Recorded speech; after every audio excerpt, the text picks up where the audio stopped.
शनाया रूपल को अपने साथ हॉस्पिटल ले जाने लगी। जब दोनों उस प्राइवेट रूम से बाहर निकल गई, आहान ने विकी भाई से कहा, thank you so much Vicky भाई, आपका यह एहसान मैं हमेशा याद रखूंगा। दूसरी तरफ हॉस्पिटल में रूपल की ट्रीटमेंट अच्छे से हो गई थी। जब शनाया अपनी बातें कर रही थी, एकदम से रूपल ने अपने बेस्ट फ्रेंड से सवाल करते हुए कहा, शनाया, तुम आहान के बारे में डिटेल में क्या क्या जानती हो? आहान के बारे में? मैं कुछ समझ नहीं पा रही। शनाया, मैंने हमेशा से उसे ब्लेम किया है, लेकिन मैं गलत थी। आहान एक बहुत ही जिम्मेदार और बहादुर लड़का है। He is a real man.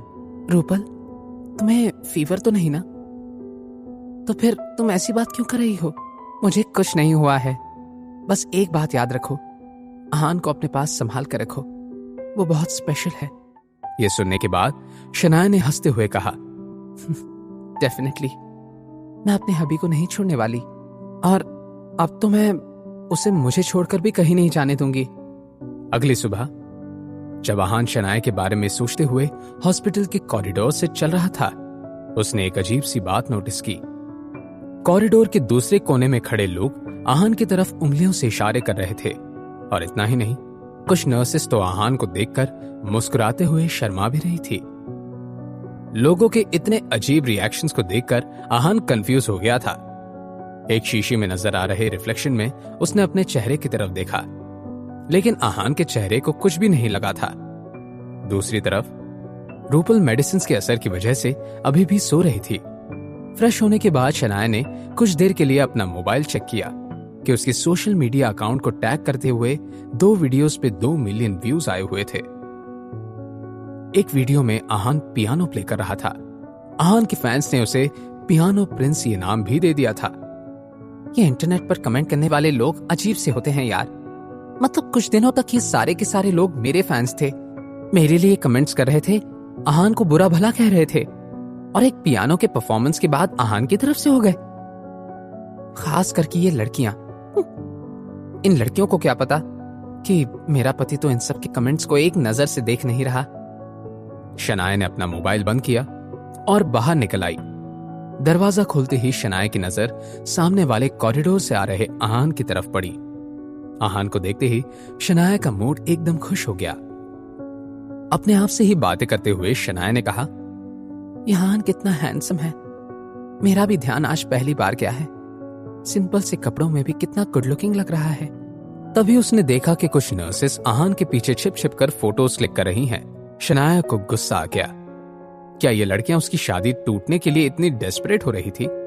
Shanaya का मन किया कि वो मोबाइल छीनकर सारे पिक्चर्स डिलीट कर दे। उफ, क्या करूं? ये सब कैसे देख रहे हैं मेरे पति को? मैं क्या करूं? तभी आहान आकर उसके सामने खड़ा हो गया। गुड मॉर्निंग, आप यहाँ दरवाजे पर क्यों खड़ी हैं?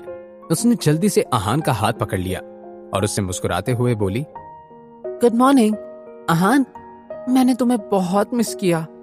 क्या तुम्हें मेरी याद आ रही थी? शनाया ने अपने शब्द कुछ ऐसे जोर से कहे ताकि वो नर्सेस भी सुन सके, लेकिन आहान कंफ्यूज हो गया। आज से पहले शनाया ने आहान से ऐसे सवाल कभी नहीं किए थे। याद, आपने मुझे याद किया? बहुत ज्यादा। आहान बहुत ही ऑकवर्ड हो रहा था। शनाया ने नजरें चुराते हुए आहान की नजर उसके होठों पर जा रुकी और उसके कल रात की वो सडन किस याद आ गई। आहान ने अपने आप से ही कहा, शनाया, शायद अब मेरे साथ कंफर्टेबल होने लगी है।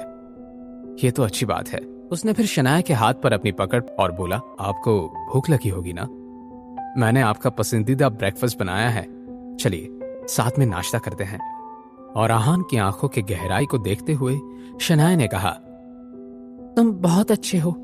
वैसे आहान, कुछ दिनों से मेरे दिमाग में एक बात चल रही है। मेरी दादी कहती थी कि पत्नी को अपने पति को नाम से नहीं बुलाना चाहिए, तो क्यों ना मैं तुम्हें प्यार से कुछ बुलाऊं? शनाया की बात सुनकर आहान स्माइल करने लगा। क्यों नहीं, आप मुझे क्या कहकर बुलाना चाहती हैं? शनाया आहान को क्या नाम देने वाली थी? क्या आहान और शनाया की शादी अब एक असल शादी में तब्दील होने वाली थी? शनाया और आहान की जिंदगी में आगे और क्या क्या होने वाला है?